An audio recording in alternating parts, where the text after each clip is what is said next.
नहीं के तुमको कमी। अब दिने दिन भुलाई जाता दही दूध या मट्ठा, लोग रहे चिमनी पर ना तो तरकू तरे काठा। पता नहीं है कब चिमनी में भीड़ लागत कि नहीं, मेरे पर खरदेवा क्षेत्र में जाए 10 रुपया की झिल्ली चिमनी पे मिली, एक बेरी मारी 3 घंटा हिली। दोसर जन बुझाते कि नया भर्ती भइल पाल हो गई, रोडवा ना पचोतर से हेतर तिरछा हो। तब हम कह कि दिने दिन भुलाए जाता दही दूध या मट्ठा, लोग रहे चिमनी पर ना तो तरकू तर इकट्ठा। अब मछली कोस खरीदे खातिर लागे बड़का लाइन, आ घी के बदले खाई जाता डालडा तेल रिफाइन। मछली कोस खरीदे खातिर लागे बड़का लाइन, घी के बदले खाई जाता डालडा तेल रिफाइन। अब बाय बाय हेलो हाय में भूल गई जय रमी। पहले के लोग जय राम जी के पाव लगत नहीं, गोड़ लगत नहीं, नमस्कार प्रणाम खत्म हो गए, कई को प्रथा खत्म हो गई। पहले हमने के दरवाजा पर लिखाई अतिथि देवो भव, आगतम स्वागतम सारम सुस्वागतम स्वागतम। अब जो पढ़ा लिखा लोग है लिखा लगे वेलकम।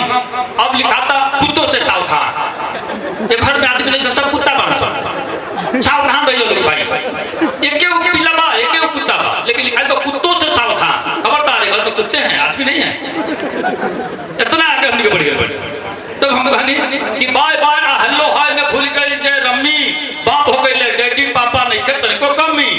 अब टीवी सीडी देख देख के मती गई बौराई, टीवी सीडी देख देख के मती गई बौराई। अब बुढ़ो पोते काली मेहंदी बुढ़ियो हेयर डाई, टीवी सीडी देख देख के मती गई बौराई। बुढ़ो पोते काली मेहंदी बुढ़ियो हेयर डाई। अब दांत भले मुँह में नहीं के फेंका तारे गाज। अब ब्यूटी पार्लर में करवा में तीसरे दिन मसाज। दांत भले मुँह में नहीं के फेंका तारे गाज। अब ब्यूटी पार्लर में करवावे तीसरे दिन मसाज। और शहर देहात बराबर भइल बाटे लोग उधमी।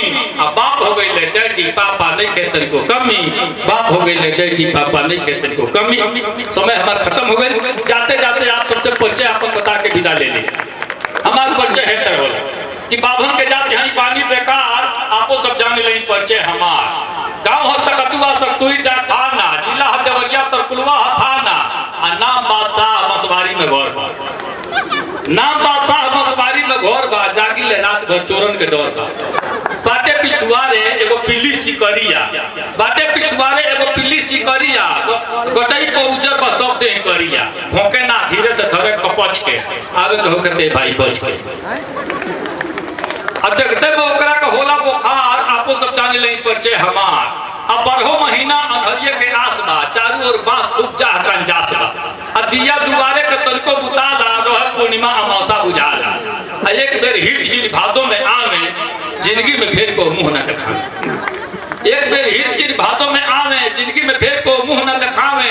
अब दिनों में मच्छर फुला देले काट के, कितने लोग हेला दौरी उलाट के। अब मर मैदान खाती होला हरानी, हेले के पड़ेला जगह भर पानी। अब ले भइल एकर सुधार, आपो सब जाने लगी परिचय हमार। 125 घर बाटे आबादी हमरी गांव के, 125 घर बाटे आबादी। कौन कौन जाति हटे सगरो बता दी। 34 घर बाभन, राजपूत 22, हरिजन के घर बाटे 26 28। 15 घर चनऊ, 4 घर तेली, चुन्नी के सार बने शंभू भुटेली। अब 3 घर बढ़ई कंकर के टूटनी, 12 को घर को हरौटी के गिनी। 4 घर गोड़ बने चाहे कहार। आपो सब जान लें परिचय हमार, आपो सब जान लें परिचय हमार। बहुत बहुत धन्यवाद, बहुत बहुत आभार।